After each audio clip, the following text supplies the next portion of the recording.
Okay, we're ready when you are. We are on air. Welcome. Okay. Well, welcome everybody. Good morning, good afternoon, and good evening. This is Maria Presentin once again, speaking out of Singapore to the whole world. Welcome to Radio Works World. Today, I have the greatest pleasure to speak with Chris Edmonds. Chris is the founder and CEO of the Purposeful Culture Group. Chris has held executive positions for 15 years, leading and managing successful teams. As a consultant, Chris has helped clients consistently boost customer employee engagement by 40% each and results profits by 35%. Chris is the author and co-author of 7 books, including 2 Amazon bestsellers. His latest books are The Culture Engine and Leading at a Higher Level with Ken Blanchard. He's one of Richtopia's top 200 influential authors and one of Global Guru's top 30 organizational culture gurus of 2017. Chris has delivered over 5,000 presentations to rave reviews from audiences as large as 5,000 people.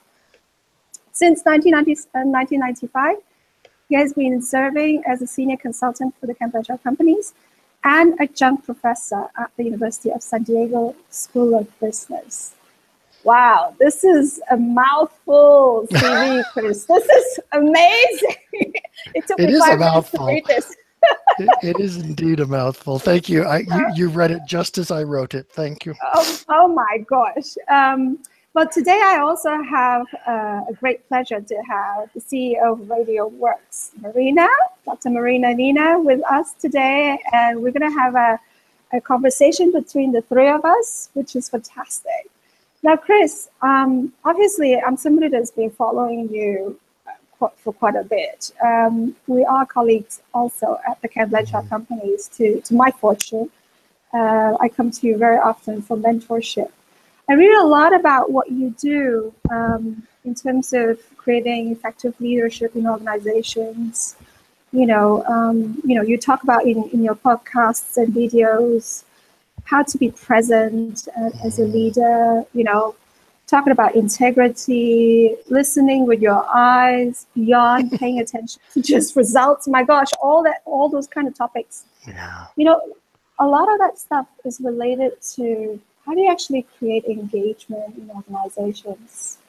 The past, I lived out here in Asia and in Singapore. The past 15 years that I've been working here in Asia, there's none other than one major topic, and I don't know whether this is happening in the US as well. It's all about engagement. So you've got forums, HR people, leaders, and like, Maria, how do we create engagement? How do we raise our morale? How do we stop people from leaving? What are your views on this? Yeah, it's a terrific question, and the whole idea of first of all crafting an organization that actually treats everyone with trust, respect, and dignity in every interaction. That's a pretty high standard, right? That's a lot of work.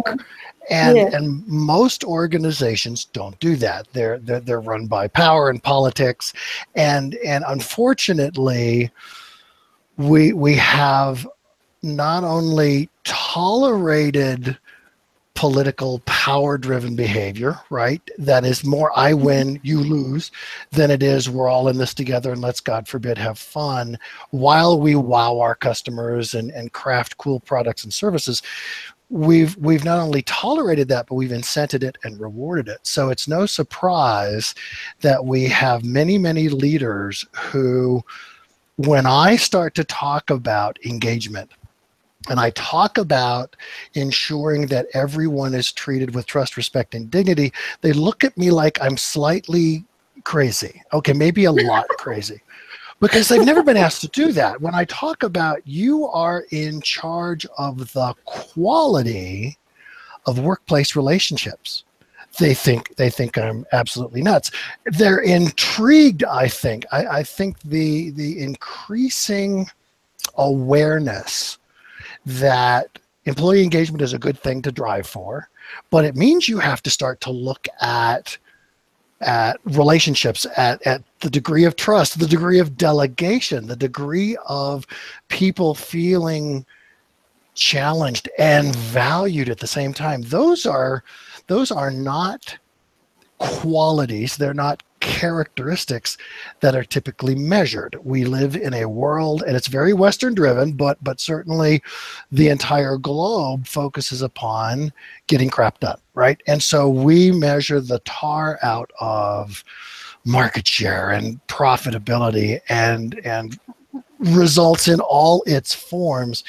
But as I begin to say, well, tell me about, what do employees think of the quality of your culture? And again, leaders don't know exactly whether it's important for them to do that. I might have an easier nudge to get them to to be willing and interested in measuring that, but they don't know how. And then ultimately, they're not sure what actually causes people to feel trusted, respected, which I think is sad. So it's an interesting dynamic, because you're right. Engagement is, I think, the lifeblood of cultural health, and to help leaders. And I use this language all the time. I say, if you're managing results as a leader, good for you. That's half your job. And again, they look at me funny. And they'll say, so what's the other half of my job? And it's to proactively manage values in the workplace, to actually create an environment where people are valued and trusted and respected. So it's an interesting place to go, because I am often challenging the leader's only view of what they're supposed to do. Because I'm adding a whole lot of extra work, right, around, well, then you have to make sure people don't discount, demean, or dismiss each other. And he's like, well, but that happens all the time. I said, well, that's dumb, right? It doesn't cause people to increase their commitment to your company, and commitment to your company's goals, and commitments to wowing your customers. And I think the other piece that you mentioned, which is so vital, is the idea of attracting engaged, talented players, but then retaining them, keeping them. And the generational differences and the confusion and consternation about those darn millennials, right? They're just not very patient. And I'm like, good for them. You know, why stay in an environment where you are not trusted, or you don't feel trusted? You're not challenged, you're not valued. I'd get out too. So isn't that interesting? Yeah, absolutely. And I just wanted to quote a recent study that BCG in Germany did over 200,000 employees in Europe. And what they were trying to find out was they specifically did a survey with millennials in Europe. What they were trying to find out was, what keeps you at your places, at your jobs? What motivates you at job to keep that job? And so these folks were saying, there are a lot of elements, but the top 4 are basically, if I'm working in this job and I'm that millennial, then I like to be thanked for often. In fact, every day. Appreciated for the work that I do. And then number 2, I want to have a meaningful job, something that motivates me and it gives me purpose in life. The other thing that they're looking at is I want to have good relationships with my colleagues. And the 4th one is I want to have good relationships with my boss. And guess what? Salaries come on the 8th place, which is, salary is kind of like a commodity.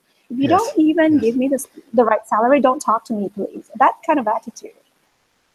And isn't that interesting? Because I believe if we look, and I'm a boomer, so, but if I think of my best bosses, that's exactly what we had. We had that feeling of meaning and significance, and we were serving a broader community than just trying to make money. I got validated every day. If I was off track, boy, I got redirected every day. But it was in the spirit of of service.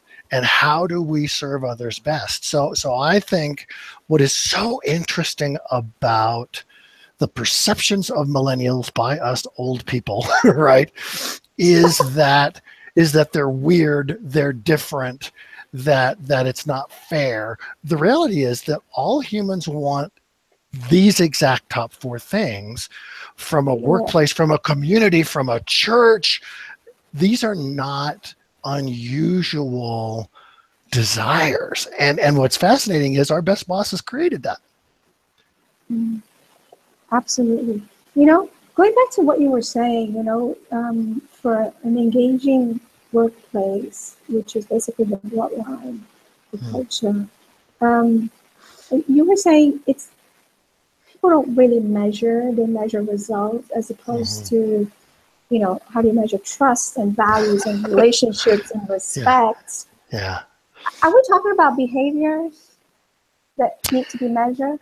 Yeah, great question, because that was the root of my getting traction with not only educating leaders about, you know, good for you, you're managing results, you know, that's important, but it's only 50% of your job.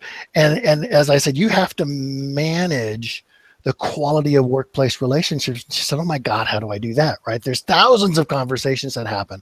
And I said, how many of those are dismissive, demeaning, and discounting? And he went, oh, that's not good.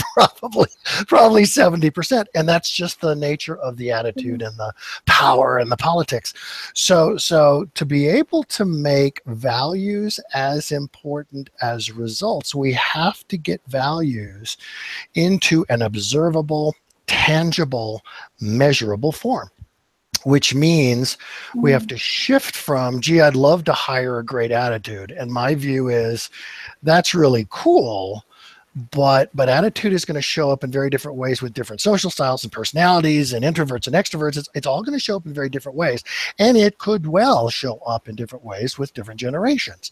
So it's a flawed measure to be able to say, well, let's just, I want to hire people with good attitudes. It's like, okay, what if we define what a good citizen smells like? And we define it in ways that we don't care about attitude. Now, that's an interesting place to go. That is a very contrarian place to go, which, by the way, I actually enjoy. Because what it does is it removes all those hurdles to, well, I don't know how to hire for a good attitude, but that's what we need. And it's like, I don't care what you'd love in an attitude. That's so internal. Intrinsic motivation is so different and unusual, and we misread it. And so let's get it to a stage where we're going to define exactly what integrity looks like. We're going to describe exactly what respect looks like on a day-to-day, individual, interaction by interaction basis. And they start to go, okay, how do we do that? Right, so you're exactly right. It gets to behaviors. And so my biggest thrust, and I've got a rather proven, so therefore it works, it's a delightful template of sorts. It's a phased series of approaches, starting with discovery and then immersion and then alignment. But in that, I have to help senior leaders of organizations, be it a small business, be it a multinational, anything in between, to define exactly what a good citizen does every interaction. And that's hard to do. So the first thing I help them with is, what values do you want lived? Oh, we have 50 of them. Oh my God. Or we have 20 of them, or we have 9 of them. I said, well, do you measure how well people align and behave according to those values? And again, they look at me like I'm crazy. So why don't we decide what 4 or 5, don't do more than that, right? What small number of values are really going to have the most difference? Now, some clients actually have that. Some clients might actually even have behavioral descriptions. That is a very small percentage. That could be 5%. So much of that defined kind of piece that I'm doing is I'm coaching them, and I'm sharing ways that they can translate what integrity is going to look like day to day. And so it basically is with behaviors. So this client I'm working with is absolutely wonderful. And I had the classic old school reaction. And within a day and a half, I had them all totally in this corner of, holy crap, we have not defined what a good citizen is. No wonder people treat each other so badly. So they define their values, and they define integrity as one of the values that almost every client grabs onto, which is a very, as a consultant and doing this for 25 years, almost 30 years now, it's very interesting to see what themes, right, pop up. And integrity is almost always a desirable value. And so what that does for me is it says that you have an integrity problem. You have seen integrity misses. And so when given the opportunity to declare values, fun shouldn't be the first one that comes up. It has to be about people, right, delivering what they promise and being nice while doing so. So this client defines integrity. First, you have to define your value. Acting with virtue, sincerity, and truthfulness. I love that. I've seen clients go into 3 paragraphs. That is wonderfully succinct, acting with virtue, sincerity, truthfulness. Now, the problem is that if you stop there, your definition of virtue might be different than mine. So we're actually not going to behave consistently, which will drive each other crazy. So here's the 3 behaviors that this client decided were going to be the proof, right? The day-to-day demonstration of integrity. Right. So their first one is, I align my actions with our values. And I said, you're cheating. Right. I said, you're kind of referring to values in values, but they said, but all of these values are important and all of these behaviors are important. I said, that's perfect. I get it. The second was, I am honest and do what I say I will do. Third one is, I take responsibility for my actions and I learn from my mistakes. I think these are the most concise, crisp, black and white valued behaviors that by now introducing them to their next level leaders, 140 leaders in this particular client's case, 1,800 employees, those 1,700, right, 1,600 employees are not going to believe that they actually should be embracing these behaviors until they see every one of their bosses doing it.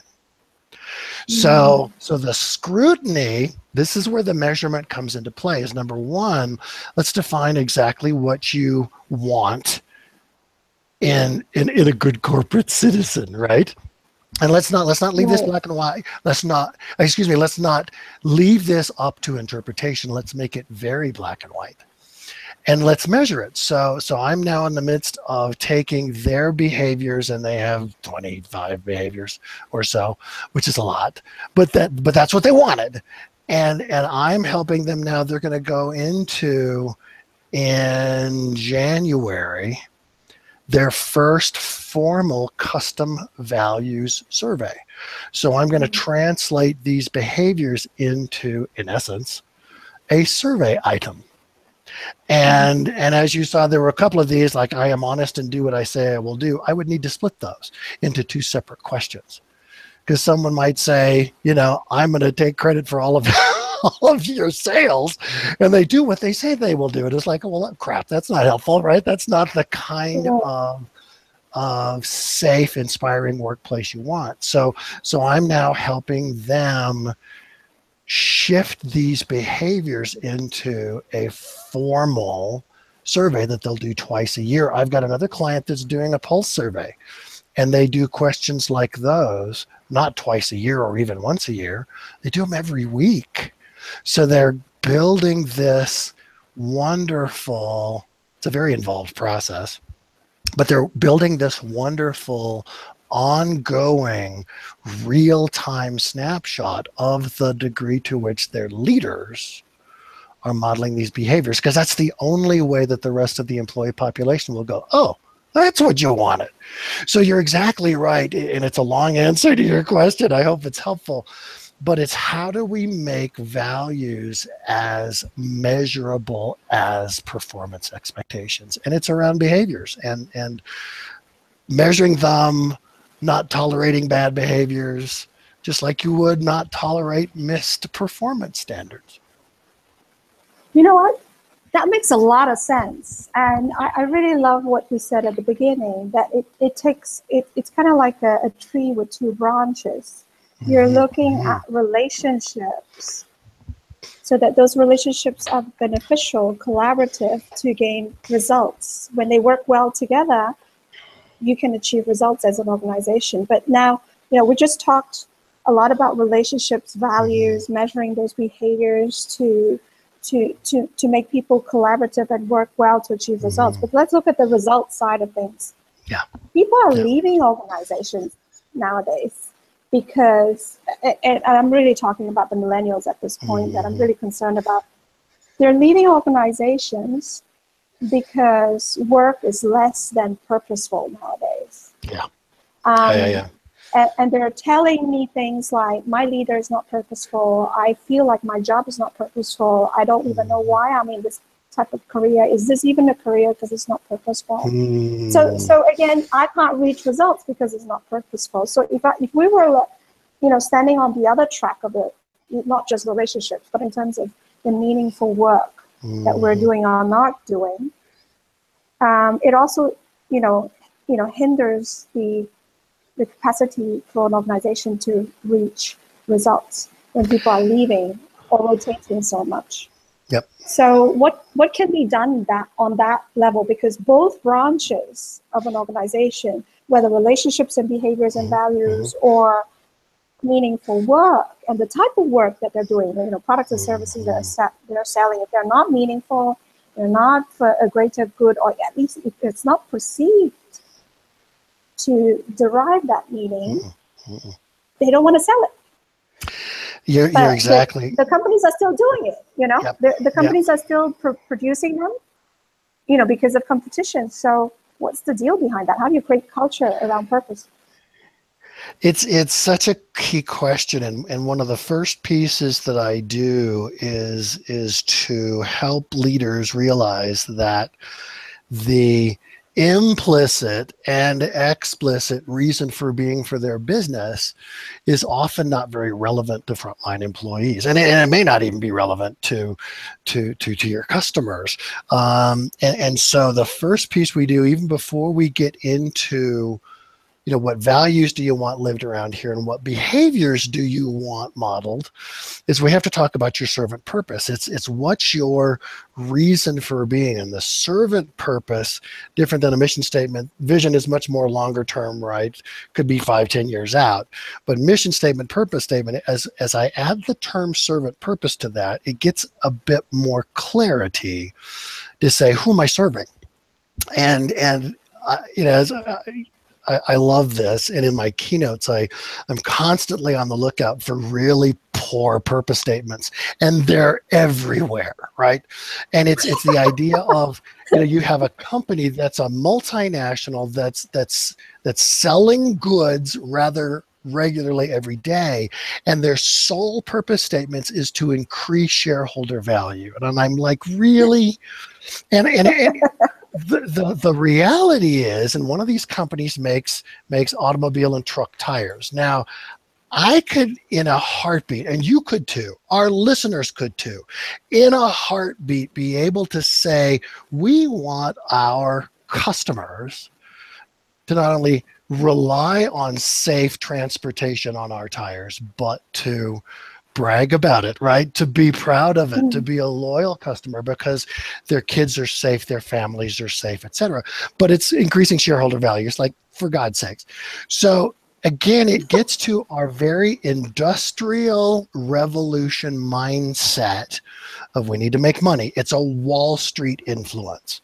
And Wall Street is US based, but it impacts every organization on the planet. The ultimate reality is that making money is a really good thing. I was a nonprofit executive for 15 years. And call us nonprofit, but we better have had more money at the end of the month than we spent, or we can't hire people, we can't pay people, our programs are going to dissolve, our buildings are going to collapse. You get the idea. So even in government looks askance at, well, we can't be profitable. Yes, you better, right? Because otherwise you're not going to get the opportunity to fund other cool things to serve your population, to serve your states, your cities, etc. So the idea of shifting that, yes, I know you have to make money. And that doesn't need to be your sole stated, published reason for being. In fact, if you think about millennials, if they look at an organization that is saying, you know, we want to be the most profitable, right, X, Y, or Z company, and they watch the way decisions are made and they watch the way their colleagues interact, it's very likely that those colleagues and leaders are consistently behaving in ways to make money. That's what they talk about. That's what they value. Nothing else gets as much attention. And so as a player who, and again, millennials are not the only ones who want to have a contribution to significance, to a contribution to something greater than oneself and a positive impact on their communities, that's not going to inspire me, and I'm going to want to leave. And again, I think what's very interesting about the millennials is that they're not very patient. They do leave. And of course, we knew that baby boomers complained for years, but they stayed. They stayed for 25 years. They got the gold watches. That's not as, you know, as prevalent as it was 40 years ago. But the idea of, what do you stand for? What is your primary product and service? I mean, that's pretty important to figure out, right? Then who are you serving? And then why are you, to what end are you serving? How do you improve the quality of life? Ooh, isn't that an interesting question? Of your communities and of your customers. And it's very interesting to look at these classic companies that we hold up and hold in such high regard, like Ritz-Carlton and Southwest Airlines and WD-40 and Madwire and, you know, large and small companies, Zappos. They have a huge Starbucks. They have a huge demonstrated, formalized servant purpose that's about making life better. And I think organizations just have to be leaders get kind of slapped to the side of the head a little bit to say, no. Yes, I get it that you're making car tires and truck tires, but to what end? You know, let's talk about that. And that starts to shift them from tactical to much more service. And one of the stories in the Culture Engine book that I'm so inspired by is I started working, about 2001, 2002 with a catalog printing company. One of the biggest in the country, a huge plant. At that time, they were shifting to digital printing machinery, and it was a combination of mechanical, as you might guess, but computerized stuff. And of course, these old school folks didn't want to play with those computers, that kind of thing. So very interesting kind of challenges that they were facing. But I said, I want you to go through with a camera. Back then, they had to actually get a separate camera. So I just want you to go interview 50 people of their 600 and say, what is the purpose of this company? And film it. And let's come back and let's watch the film. And they were shocked. They were shocked because to a person, they said, well, we're here to print catalogs, or we're here to make money for our owners. And there was nothing else that came up. And I said, well, guess what? We can't blame these employees and frontline leaders and even mid-level leaders for thinking that, because you have taught them that that's what you care about. So what are you really trying to accomplish? Oh, they dove in. It took them almost 3 months to come up with their servant purpose, but it's brilliant. Oh, wow. They said, because they had to battle this. They had to battle decades. They had to battle their parent company, which didn't quite know what the heck they were doing at this plant, right? They had to battle their own assumptions of being in the printing business, many of them for decades, and they shifted to our sole reason for being is to ensure our customers' success with their customers. And it went thunk. So it meant, well, sending out a catalog that's a John Deere dealer. Now, all of us here in the US go, I got the John Deere green right in front of me, right? I know exactly what that green is. Well, in that catalog at 2 a.m. with third shift, if the green isn't the right green, you can't let that keep being printed because you're going to have to throw them away. So the idea was, if that machine operator, if press operator was being measured on the number of impressions an hour, he doesn't care about the right color. Right. All he's being monitored to do is to get X stuff out his right line, out his door. Now it's, holy crap, it's the wrong green. We can't sell this. We have to stop it and fix it. So it completely changed their vision of every little task they did. If it didn't contribute to their customer success with their customers, they quit doing it. It was so interesting because it allowed even frontline employees very, very, very quickly to start to challenge some policies and practices that had been in place for decades. And they said, this doesn't serve our customers. And everybody went, well, crap, let's quit doing that, right? Now, there were some things that they had to do from a regulation standpoint, right? There was EPA stuff. They're dealing with hazardous materials and whatnot, but they were able to cut costs and increase speed to decision making. So there's some real power in what you describe, which is, if the sole reason for your company's existence is to make the owners money, okay, I get that, but it is not going to inspire commitment. It's not going to inspire discretionary energy on the part of your employees. It's not going to be perceived as, that's a company I want to work for, right?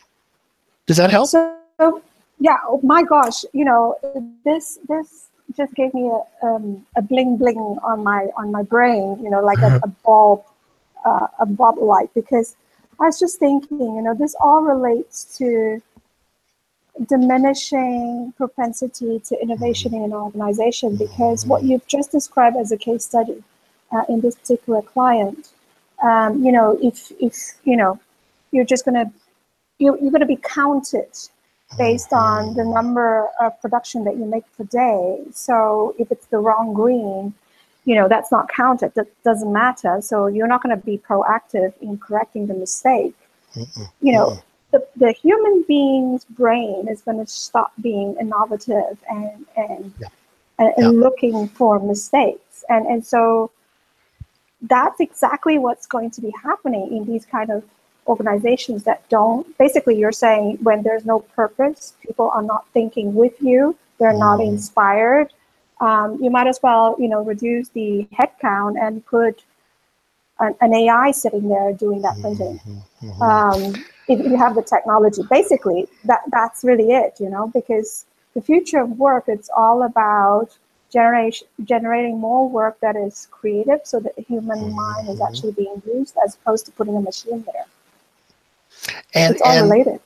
And it totally is related. And it's such an interesting network of all these interesting characteristics and desires and old practices. And I think about, I turned 65 in January this year, and I just did a quick video on, I never imagined myself as a member of the Medicare generation, right? But what that means is, a lot of my friends, a lot of people that I've worked with, decades ago, that we're still connected, the benefits of social media, they are showing the countdown timer to their retirement. And it could be, right, years away, days away, hours away. Wouldn't it be interesting to have workplaces where people don't want to retire, right? Where they're not looking forward to leaving. Exactly. Because it's such a soul-draining experience. They actually want to continue to contribute. And I personally think, the more I work with leaders, and these are extremely senior leaders, and obviously, older people, but they have such a wealth of experience. And it seems to me that everybody, is keeping up with, because of healthcare and all the technology that we have, people that stay healthy really want to continue and be beneficial to the society and to the work that they love to do. I wanted to, at this point, bring in Marina, because brilliant human being that I respect a lot. She used to work for corporate, and she has now created Radio World very successfully, because she has a purpose in life, and she's paying forward. She's giving opportunities for people like myself and us, interviewing you, gurus like you, yourself, and everybody else, to share, what we have as inspiration to the world. Marina, I'd love for you to join us with your voice and share a little bit in terms of what do you think about this topic that we're talking about? Please. Wow, I'm fascinated. I'm sitting here writing down, trying to write faster and faster. That's Thank you. Taking notes. Forgetting That's I was pretty doing that cool. I love It's so beautiful, and the way you bring your wisdom, your personal experience into the mix, the academic and real life fact mix. It's a cocktail of being fabulous and abundant and sharing your stardust. So yes, I think to start with, at some point you are saying that some people will align their values with their beliefs, or their values with their actions. And I was thinking about that, because before I retired, so it was a job that I loved very much, but I was successful, so I decided to retire early. Good for you. So I was 51 years old, and now I'm 56 years young. So it just shows that in reality, unless you align not only your values, your actions, and your beliefs, but unless you align your action, beliefs, and values with your emotions, you are not making any progress as a human being. You are not living with purpose. Because that to-do list that everybody is presented with, or they create for themselves on a daily basis, is just, how should I put this? It's almost like an ancient way of living. Because that without the to-be list is nothing, doesn't mean anything, doesn't carry any substance, doesn't carry any passion. So for me, from where I stand now, where I retired and I become so abundant now, and the more I give, the more I have to give. I mean, Radio World is a platform for storytellers, for farmers. You see, we don't look from up down. We are on the ground seeding the seeds of greatness and making sure we get our hands dirty. We do all is needed to be done to be. Because those seeds, we're talking about dignity and respect, and I was thinking, okay, yes, I understand that. I understand that any employer will want a different culture, and where that culture could be the very fabric of a new generational. I don't know. I don't have a name for it. I know that recently we created we created for that purpose. We created actually the Transformational Entrepreneurship Council. And are people coming from all over the world. But the reason behind is that life is what you make of it. And yes, be an employer and create jobs, and you could have expectations, you could train your staff and help them pay their holidays. But what is your relationship with their relationship, their internal relationship? What do you know what they feel about themselves, how you make them feel, and how the actions and the emotions and the values and the beliefs all together could create a durable relationship with inner self. Because we are talking about everything that is outside, inner goals Right. are outside. So of the topic. So I'm thinking, is that fair? Yeah. Isn't that the place where we could all start looking at the world from where we stand ourselves, within ourselves, looking at how you see yourself? Because the real, I mean, the purpose at Radio Awards World we created now, make the news. We have by next year, at the end of July, we'll have 20,000 make the news associates. So they will all be brand journalists, thinking, what can I create and deliver to make myself a better person? And saying that is almost like there are no outside expectations. Like nobody could limit your level of progress. Nobody, because you do this because you feel like it, because you are excited, because you believe in what you are doing, and you believe you are part of something so big and so amazing that it's almost like you are a woman or a man on a mission. And that's isn't that really, that's such a powerful view, and I think what you've hit, Marina, is the idea that we plug ourselves into this existing society, for better or worse, and we don't think about who we are being, how we treat each other, whether or not my mother, right, or father would approve of the way I treated someone today in a meeting. That gets very interesting, and it is a challenge to stop and say, who am I being and what do I believe? And is this job helping me with my service mission, with how I'm going to serve my community? And I think we get so solitary that we get disconnected, and it's all about the results and the I win, and the only mission I really formalize is, right, making money, being better than you, right, on and on. And yet that's such a small part of how we can be a contributing member of our neighborhoods and society. it is so well said, Chris. And I think in my own mind, I always compare myself with whom I was yesterday. Recently, I do that more often, like who I was before I start listening to you and Maria. So it's almost like who I was 45 minutes ago. And I'm thinking, isn't that powerful to allow myself to grow my own wings and see where that takes me? How powerful Absolutely. is that? Knowing that Absolutely. actually I don't want to impress anyone. I don't care what other people think of me. All I care, it's none of my business actually. All I care is what I think of myself when nobody is listening. And we can be harsh.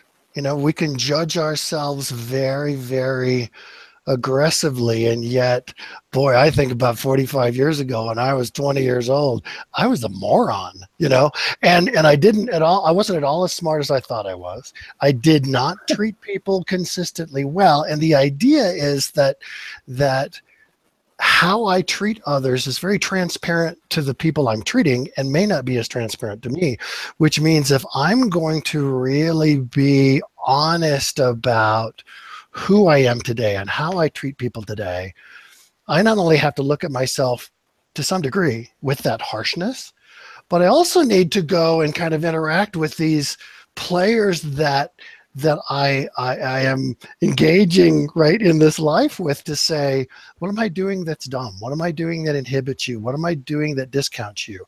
Those are hard questions, but isn't that the best way for us to get a more realistic view of how well we're serving? Wow. Yes, you go. sorry. Sorry, Maria.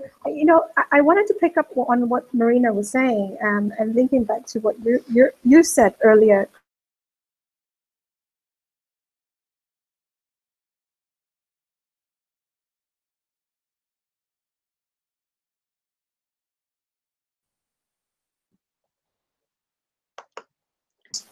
And in the relationships and the purpose, the top. If you guys on the top, you're not behaving, you're not, walking your talk, we're not going to be doing it.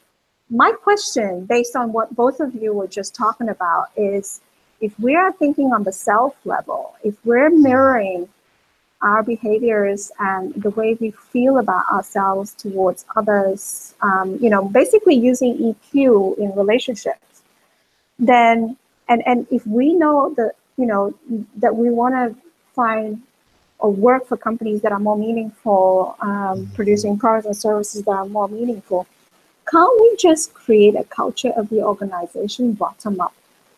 It sounds difficult. It sounds impossible because we probably need to have some kind of a benchmark. Because, if a company has thousands of employees, where do we start? Is it possible, Chris? I mean, I'm just wondering.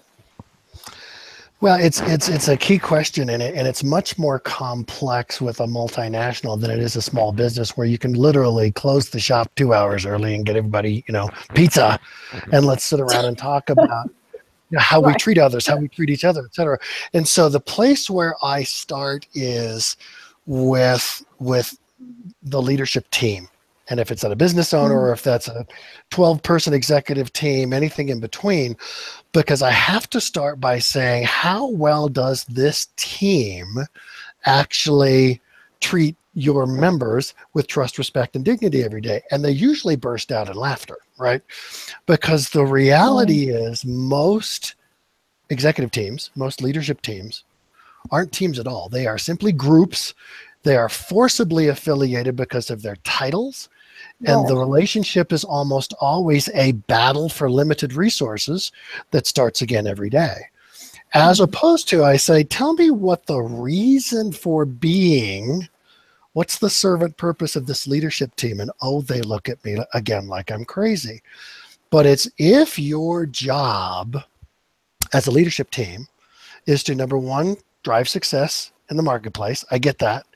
But the other half is crafting a purposeful, positive, productive work culture. Then you all trying to battle for an extra $1,000 next month is not relevant. It's not important. That if you're trying to craft one heart, one voice, one mind to how important the quality of your culture is, and this freaks them out. I say, you need to be spending 70% of your time on culture and engaging with culture and engaging with people and going out and sniffing out what's working and what's not with the culture, and not just a twice a year survey or, God forbid, even a weekly pulse survey. You better be out there, fingers on the pulse, learning what's making people frustrated and trying to remove those frustrations, right? Trying to increase trust and delegating authority to people that really know what they're doing, because your business will go well beyond what you imagine. That's a very interesting challenge. And the more tactical response, that was kind of a strategic response. The more tactical response is, give me a small region to go play it. Let me have a plant to work with. Let me have a region to work with. Give me a country, right, to work in. And let me work with them. When we worked with, how much of this can I tell you? One of the largest retailers on the planet. Wonder who that is. We started with a 3-state region with a regional director who really felt that the culture of the organization wasn't really serving their associates. By the time we were done 2.5 years later, he was in charge of a 7-state region that was one of the biggest. They did 40% gains in associate engagement. They did 40% gains in the customer experience, which they measured every week, and 30% results boost in the middle of a global recession. And the parent company went, what are you feeding those people over there, right? What are you doing there? And the reality was, it took leadership and consistent, hard conversations about our policies and procedures indicate we don't trust our associates.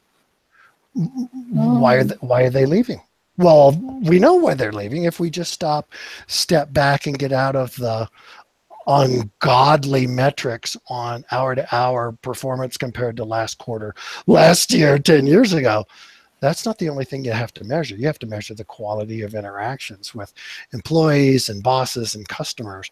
So they did a remarkable job, and I must say that this leader, as you might guess, gets promoted, and the leader that followed this person in went back to the old ways, and guess what happens to their engagement and their customer service and their results? They went back to the norm.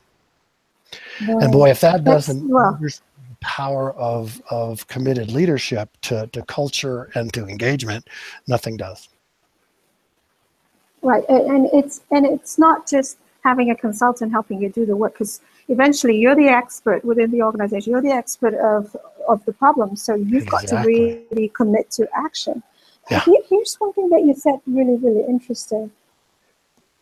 You just mentioned that, you know, the culture, you would start top down. Have you had any chances, even though, you know, smaller organizations, and I know that typically you work with extremely big organizations, have you seen situations where organizations, where the shift of the power of the culture was created bottom up? And what were those parameters that created that? Because you just mentioned about, you know, top down big organizations, there's this element of risk. You know, trust, lack of trust. And, you know, lack of trust is because they attribute trust to risk. And that's why they don't believe in the people. But what are the situations where the bottom has more power and they actually create a culture that the top tends to say, okay, otherwise, if we don't adopt it, that's it. You know, everything blows off. Have you seen that actually? I have. It's rarer, and the reason why it's more rare is the power piece, and the authority and responsibility of leaders in businesses, be it a small independent bookstore all the way up to multinationals with plants in countries around the globe, whatever, is that there is a, let's call it, incentives, rewards, recognition. What gets measured, right, gets done. And so, unfortunately, those in positions of authority are the only ones that can change what gets measured, right? They're the only ones that can change what gets rewarded. And here I am again with this client whose integrity value I shared. They're a three-state region of a huge U.S. conglomerate, and they're off doing this culture stuff, and all this cool things are happening. Service is improving, engagement is improving, waste is just simply shrinking. And so again, corporate is going, what are you doing? What are you feeding those people? And the reality is, these are things that employees see every day. That, we could save $100,000 a year if we did X or Y or Z. Well, now those conversations are open. In other words, the conscious shift of leaders to trust those closest to the work allows these, and it goes to the classic problem spotting versus problem solving. I got a lot of ideas, and if you trust me, then those ideas are going to help the business and help us serve better. But the idea of a small team of frontline employees educating leaders about this is a better way to behave, it happens. But where it gets very, very difficult is if, and this is so sad and it's very human, unfortunately, if someone else's idea looks good and we've got one of those self-serving mindsets in a leader, they're going to quash that because it didn't come from them. They don't get credit for it, etc. If you've got a servant leader, they're like, rock and roll. Let's go try all kinds of stuff and figure it out.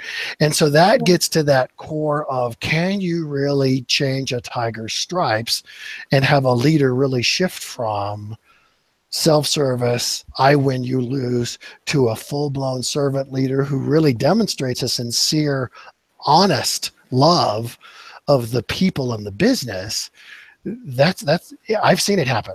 Does it happen all the time? No. In fact, what happens more often, as we're speaking about, changing the tiger stripes, more typically, if I've got a client that brings me in and goes down this path of a purposeful, positive, productive culture, there's a lot of leaders that are going to leave because they don't buy it. It's not in their hearts. They'd rather go do what they've always done. They've got 5 years left to retirement, right? And so they don't change. But the ones that can shift, it's way more fun and it's way more gratifying, and people just thrive. It's amazing. So ultimately, it comes back to the original point that we were talking about. It really depends on the leader and the type of leadership they tend to adopt. And in this case, we both agree, and Marina as well, I assume, because it sounded to me that we were talking about Marina and her company just now, because it's a servant leader. Marina, for example, and I wanted to share, when she gave me and many of my colleagues this opportunity to run the radio show, she said, just go and run. You can talk about any topic. Yeah. And I just felt like I didn't have any boundaries or barriers to create a culture of our own here in Asia, in our topic, and Marina is totally supportive. Marina, you want to say something about that? That's how I felt about you, though. Yes. For that. Well, in many ways, I really believe that you don't even know who you are until you become who you are. So coming back to your previous question, I think, just to put this in a very simple, not a Stardust language, but a very simple day-to-day language, I think the word I would focus myself each day is entitlement. So what gives me the right to tell you who you want to be? From the other hand, when I'm empowering you, is because I believe in you. But then what you do with what you are given in life or what you are not given in life, it's a different story. So you could have said, oh, this is too complicated, and just turn your back on it. But you know what? You took that seed and you grow it into a fruit-bearing tree. And that shows me what you are made of. So coming back to the word entitlement, I experienced this myself many times in my life before I started this journey into serendipity, and the life I'm experiencing now in every single hour. It's almost like each hour is something amazing coming, and I'm thinking, oh my God, I'm ready to receive all this, but I don't feel entitled to. You see, so entitlement from an employment point of view, if you think about the employment tribunals are filled with such stories about unfairness, harassment, bullying, you name it. And it's almost like becomes a very unhealthy place, or a very unhealthy culture around the idea of working, of being paid for your work, and making a living. And I'm going to stop there because I don't want to talk about the hopes people are putting in when they take a new job, and all that is a different topic. But I think we could all benefit from a rethink when it comes to performance management, because no employer should feel entitled to anything, and no employee or applicant should feel entitled to anything either. So I used to say this in a very simple way. It's what you make of it. So I don't know what is your view on this, Chris, but I think entitlement is a key word that is not that used to bother me, but now I love it because I discover so much around this. Entitlement. Entitlement kills the joy, kills the desire to be more. What about if we could replace this entitlement, the culture of entitlement, with something that we never imagined is possible before. Mm. I love what you're saying, and I particularly love, and Maria, it goes to your question about Marina, seeing something in you that you maybe did not see in yourself. And that is a very encouraging and you used the word, Marina, empowering opportunity. And I think, again, back to my best boss who gave me, the responsibility for this huge national project. And I thought, I don't know how to do this. I don't know where to go with this. I don't know who to get on my team. And all of a sudden, I felt that I was trusted and that I have to now operate in a way that's going to meet Jerry's expectations of me, right? And you can hear that in Maria's voice, that she wants to exceed your expectations and hopes for her. But you've created this wonderful dynamic where people can test and can strive and can experiment and can learn. And again, I think self-serving leaders don't trust that their employees are smart, right? Or smarter than they are, or who are capable, who can do more. And yet those servant leaders absolutely operate from that mindset. And you see people grow, you see people apply discretionary energy, you see people have such joy. They're not the ones with the 5 years left until my retirement countdown timer on their desks. So that's very powerful, Marina.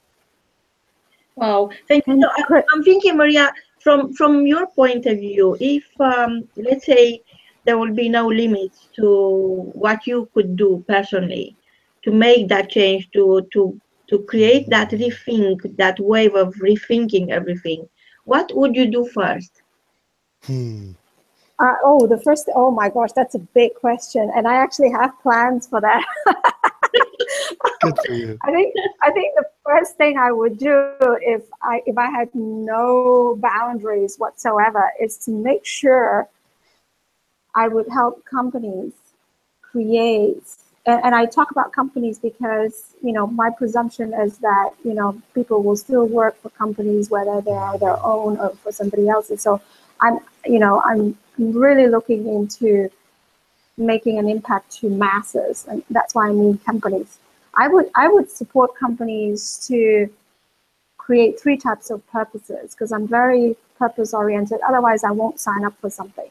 The first thing is, what is the purpose that you are creating this company, and who are you serving in the community based on the products and services that you're generating. And so by that I mean, are you creating value for the community? Because if you're not, and you're just making dollar signs or money, then there's something really missing and it's not sustainable. The other thing that I would do, the second type of purpose, is help leaders in organizations help their employees find purpose. And then the most important purpose I would help people do is inside companies or outside companies is, can you actually find your own purpose? And so these 3 levels of purpose would be the first and foremost thing that I would try to contribute. And I think in my own little way with this radio show, I'm I grabbed your seed, Marina, and I think I'm planting something. I'm hoping that people would catch on to this. We are having this Stardust conversation with this amazing Stardust, Chris. Chris is amazing. Chris, cool. I wanted to ask you something before we go off because it's been an hour and I'm afraid to keep you too long. Here's the thing. You've created so many books and you write so many articles. What are you up to nowadays? What are you producing? Tell us the secret.